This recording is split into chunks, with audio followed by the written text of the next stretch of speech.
Y Gloria Ruiz es nuestra nutricionista invitada. Ya la hemos tenido en el programa. Ha cambiado de look esta muchacha esta vez para su venida. Le quedó muy lindo. Y se ve muy linda. Gracias por acompañarnos. Muy Primero profesional. arranquemos por ahí. ¿Qué son los alimentos funcionales? Bueno, hay mucha controversia con este tema. Un alimento funcional es, empezando por la palabra alimento, no lo podemos confundir ni con cápsulas, ni con jarabes, ni con cualquier otra forma farmacéutica.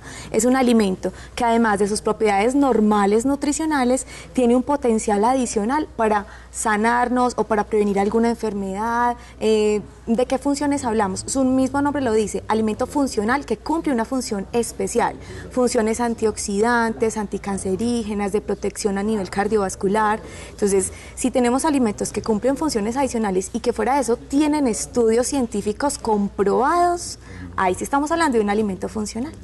Pero a mí me llama la atención porque se vino como en un boom, una moda. Y ahora resulta que como el cáncer es mucho más frecuente en nuestra sociedad por los estilos de vida que estamos llevando, en fin, pues la alimentación funcional también, pero se está dando en personas que ya padecen de la enfermedad. Sí. ¿Son alimentación, este tipo de alimentación es preventivo o curativo exactamente? Bueno, debe ser preventiva. Sí hay que tener total claridad de que los alimentos hacen parte de un estilo de vida saludable, de unos hábitos saludables para prevenir enfermedades. Y hoy en día estamos sumergidos, sobre todo, desafortunadamente, en la cultura de la enfermedad más que en el de la salud. ¿Sí? Entonces, los alimentos nos sanan. Eso hay que tenerlo muy presente. Una buena alimentación sí ayuda a prevenir muchísimas enfermedades. Pero sí puede contribuir en el manejo de la enfermedad. Es decir, puede haber alimentos que son más indicados para pacientes que están atravesando por una enfermedad. Sí, tienes razón, si hacen parte de un manejo integral, si entonces hay una parte, digamos, de manejo médico adecuado, si está la parte del ejercicio, si hay una buena alimentación, si hay alimentos que contribuyen más.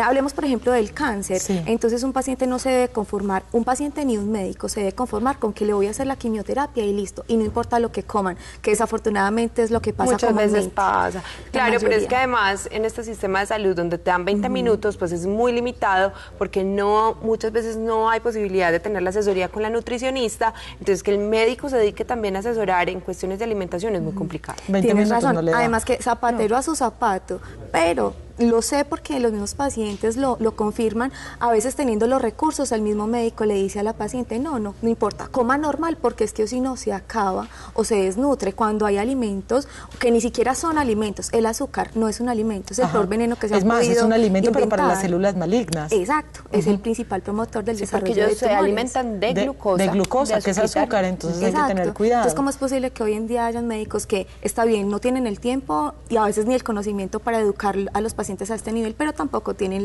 la ética para remitirlos a quien sí lo podemos Yo creo hacer? que también existe ahí bueno, nos estamos saliendo un poco del tema, pero es como para poder englobarlo mejor. Existe también la tolerancia frente a algunos alimentos y no. Hay algunos pacientes que están pasando por esta enfermedad que de pronto no toleran ni siquiera las carnes rojas, o no toleran la leche, o no toleran algunos alimentos. Sobre todo que hay mucha inapetencia en ese proceso del cáncer. Pero dicen que la guanábana, por ejemplo, que ¿cómo es que se llama? El tomate, bueno, que muchos alimentos que tienen un gran poder antioxidante, que como a la vez también desintoxican el organismo, les pueden servir para que los fármacos salgan antes y entonces pues como que se rebaje un poquito los síntomas de los pacientes. Sí, pues la verdad es que con este tipo de tratamientos que son tan agresivos, que generalmente los pacientes se complican más por el tratamiento más que por la misma enfermedad, hay muchas alternativas a nivel nutricional que nos pueden ayudar a que este paciente tenga un exitoso tratamiento y excelentes resultados, y sobre todo que su calidad de vida, su estilo de vida, mientras dure, sea la mejor. De todas formas, en el tema, regresando al tema de alimentos funcionales como tal, hablamos ya de los alimentos naturales, funcionales naturales. Entonces, sí quiero especificarles a los televidentes y a ustedes que hay dos tipos de alimentos funcionales. Los que son naturales, principalmente vegetales, frutas y Ahí vegetales. entrarían las famosas dietas detox, los que se toma uno por la mañana el jugo verde, pues que yo soy de las que me lo tomo.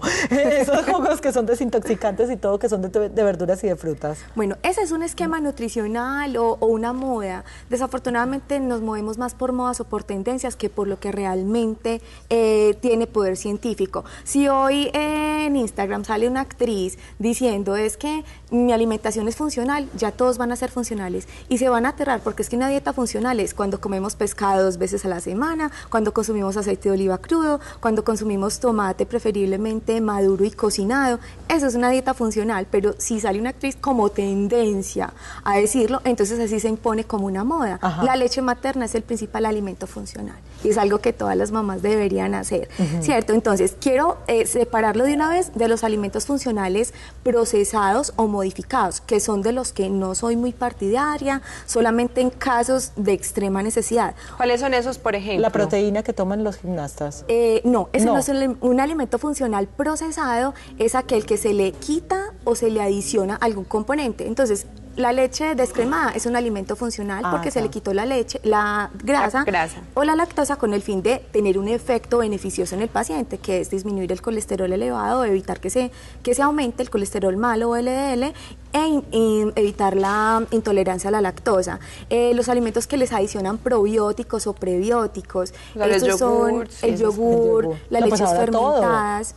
Entonces, esos son alimentos funcionales modificados. Hay otros que se les adicionan, por ejemplo, fitoesteroles, con el fin de que se convierta en un alimento. Por ejemplo, una margarina, le adicionan fitoesteroles para que se vuelva un alimento cardioprotector. Eso es totalmente incoherente, porque una margarina está hecha a base de aceites vegetales. La margarina de por sí, que no están aprobados hoy en día tampoco, que son hechos a base de petróleo y que el mercadeo los ha hecho poner como los mejores del mundo. Y entonces pongámosle fitoesteroles para que ya quede cardioprotector. Esto no es... No es cierto. Es como el que reza y peca en pata, pues. O sea que por ejemplo, si yo me voy a comer un pancito con mantequilla por la mañana o voy a utilizar mantequilla para, no sé, hacer el huevo, ¿qué recomiendas para reemplazar esa margarina? No, o mantequilla de vaca o de canola o de cuál, a ver. La de vaca. ¿Cierto? Es mejor la de vaca, sabe más rico. Es preferible la de vaca porque no tiene estas otras adiciones a expensas de petróleo y otros inventos que se han generado principalmente para vender, para que la industria alimentaria se enriquezca. Esos productos, espérame, Olguines, porque se te va la pregunta. Se me va la pregunta. Esos productos que no son mantequilla ni son margarina, que incluso son importados porque no son de acá, y que saben a mantequilla, creo que vienen del maíz. El PAM. No es el PAM, no es el spray, es mantequilla. Pero entonces es el que sacan como de la espumita de la mantequilla. Incluso se llama, tampoco. Se llama, no puedo creer que es mantequilla, porque no es mantequilla. Pero sí. No es mantequilla, pero tiene la consistencia, aunque viene en spray, tiene la consistencia de la mantequilla y sabe a mantequilla. Porque de todas formas tienen ácidos, aceites hidrogenados. Pero es cierto que tiene eso no puede la característica ser sano. de... Porque eso se supone que no tiene calorías. Entonces, pero los hidrogenan y los someten a unas temperaturas elevadas donde se satura lo que tenga y no es adecuado para la salud. Fuera de eso, el hecho de que tenga preservantes y aditivos porque se tiene que mantener en unos envases X tiempo, eso ya nos dice, eso no es como tan adecuado para la salud. Yo creo que la tendencia, y en esa sí estoy súper de acuerdo porque lo decía hace algún principio, es tratar de regresar a lo más natural posible, ¿cierto? Verduritas, fruticas, eso es cierto. Hay una controversia con la leche. Leche sí, últimamente escuché que la leche de soya ya la están volviendo diabla también. Y tengo una confusión que no sé qué leche tomar. Bueno, en cuanto a la leche, sí, la controversia es muy grande. Hay estudios que corroboran, en algún programa pasado lo mencionamos, que la leche no es adecuada para el consumo humano. Hay estudios desde el año 70 que apenas ahorita se están dando a conocer. Hace poco esto solamente se le dejaba a los médicos bioenergéticos, homeopáticos, y uno decía, no, es que son muy exagerados, y ellos le quitan la leche a todo el mundo, y resulta que no, ellos sí tienen razón. Pacientes con asma, con alergias, con sinusitis, que dejan de tomar leche, se mejoran inmediatamente. Yo dejé de tomar leche y me ha cambiado muchísimo la forma de la alimentación. Desinflama. Entonces, ¿de dónde más podemos sacar leche de soya, o leche de soya, o leche de almendras, o leche de qué? Antes de contestarte tu pregunta, resulta que hace poco salió un documento de la Universidad de Harvard donde hicieron unos estudios y digamos que ellos son de la medicina tradicional y ellos ya crearon una pirámide de alimentos nueva donde la leche no está incluida. Ellos dicen, no es tan buena como creíamos, no la vamos a sacar, pero ya no figura dentro de una alimentación saludable. No está en el Entonces, entre menos leche tomemos mejor. Y antes, toda la formación, incluso desde la universidad, todo lo que nos tocó es ojo con la leche, cuántos vasos en el día. Resulta que el calcio que tiene la leche no está comprobado que nuestro organismo sí lo asimile o lo absorba. O sea, se absorbe más fácil el calcio de una leche de almendras que de la leche de vaca, que incluso contribuye a que se desmineralice el hueso. Pero yo te voy a decir una cosa, exacto, porque es que yo les voy a decir algo. La leche, hay que fijarnos en nuestro contexto. Uno muchas veces la quincena no le alcanza, sino para mercar lo suficiente. Un litro de leche de almendras vale 8.000 pesos, o sea, un litrico así, ni siquiera el litrico. Y eso que te fue bien, porque las he visto por 15.000. Sí. Y eso que esa leche de almendras líquida no es la peor que pueden consumir porque está saturada de químicos, de preservantes aditivos y azúcar. Entonces, ¿cómo se hace? Porque comprar las almendras también es una tacita costoso. De agua, compre las almendras, pero váyase a la mayorista, no las compre en paquetico chiquito, sino que compre las grandes, que hay ahí el bulto grande, y agarra una tacita de almendras, una tacita de agua, los pone juntos, los pasa, pues los pone en la licuadora, luego lo pasa por un sedazo y ahí te queda la leche de almendras. Dejémosla remojando 24 horas para que se diluya más fácil. La medida exacta sería una taza de almendras, 4 tazas de agua, se deja remojando, se licúa y se cuela. ¿Con la cascarita de la almendra o sin la cascarita? Tú decides si la cuelas.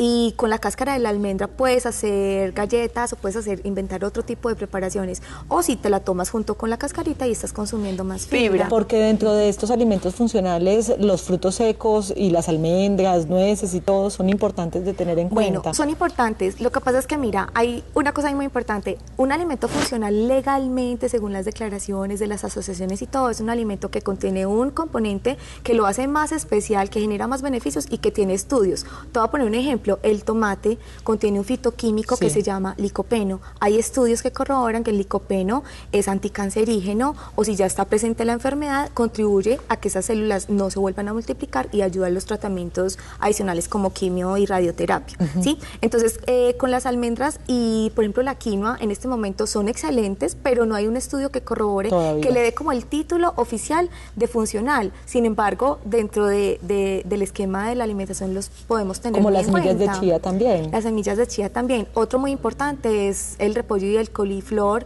Tienen, ahí sí me tocó traer pastel porque ese nombre se llama isotiocionatos. No lo dice nadie. Que es un fitoquímico que es anticancerígeno también. Pero tanto el repollo como la coliflor son muy pesados para el colon. Y por eso también han sacado entonces otros productos que se llaman probióticos y prebióticos, que lo que hacen es regenerar la flora gastrointestinal para que los alimentos no caigan pesados. Definitivamente hay alimentos que ciertas personas no deben consumir.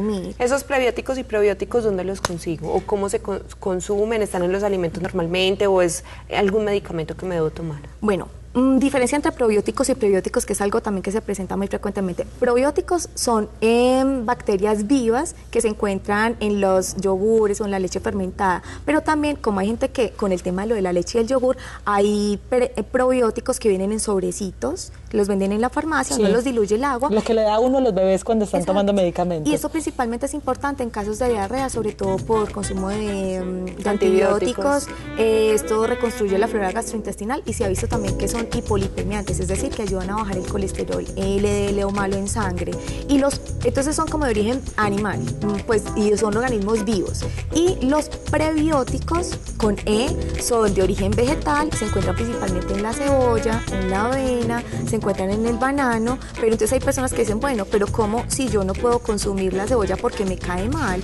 Entonces, la inulina es un importante prebiótico, que aquí es donde yo puedo resaltar que hay casos de alimentos funcionales procesados que sí son importantes. Una fibra, por ejemplo, que por lo general es laxante, solo se busca que la persona pueda regular su tránsito intestinal, no es mucho el beneficio que va a tener. Si es una fibra que se le adiciona inulina, que es un importante prebiótico que va a reconstruir esa flora gastrointestinal, entonces sí es un alimento funcional que vale la pena adquirir, así tenga un precio adicional. Ay, me encanta este tema. De verdad que es un tema muy amplio y recomendamos siempre consultar. Recuerden que ustedes tienen derecho a una revisión por nutricionista a través de su EPS también.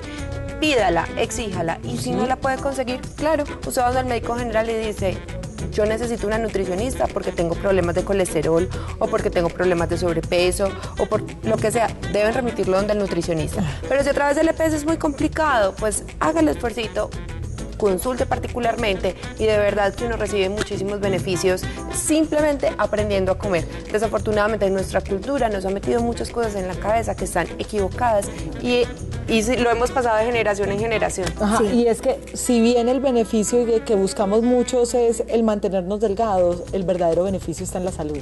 Y cuando nos sentimos sanos es mucho más importante que vernos bien. Claro que Mil sí. veces mejor. Dentro de lo que estuve revisando para este tema, había una frase de un japonés que muy diciente, y es que la gente quiere vivir más, pero no quiere ser vieja. Entonces, pues, eso es para que nos cuestionemos. Y si podemos dar una receta... Firmado Don Paro. No, me dice. No, pero sí, pero los japoneses además dan un gran ejemplo de eso, la receta. De hecho, el concepto de alimento funcional surgió en Japón en 1980 porque ellos fueron los primeros que pensaron, bueno, tenemos que detener este envejecimiento tan prematuro y disminuir los costos en salud. La receta de alimento funcional para preparar en la casa, entonces vamos a hacer una salsa de tomate natural, con tomates naturales, ojalá orgánicos. Esta salsa pues se calienta, se deja espesar, no se le adiciona ningún otro componente. Se mezcla ya con aceite de oliva frío y se macera un diente de ajo. Delicioso. Debe ser el ajo crudo para que sí tenga las propiedades antiinflamatorias y antioxidantes. Se macera y esto se puede reservar en la nevera. Esto se le puede poner a las ensaladas, al arroz, a la pizza, a una arepa. Y es mejor el aceite de oliva que la mantequilla. Pero 1000 veces mejor. Además, si empezamos con estas costumbres desde pequeños, nuestros hijos van a crecer sanos, van a crecer mejor. Hay que enseñarlos desde que son chiquitos. Gracias, doctora Gloria, por acompañarnos. Me encantó este tema. ¿Cierto? Me encantó, de verdad que hay que volver a traer, pero...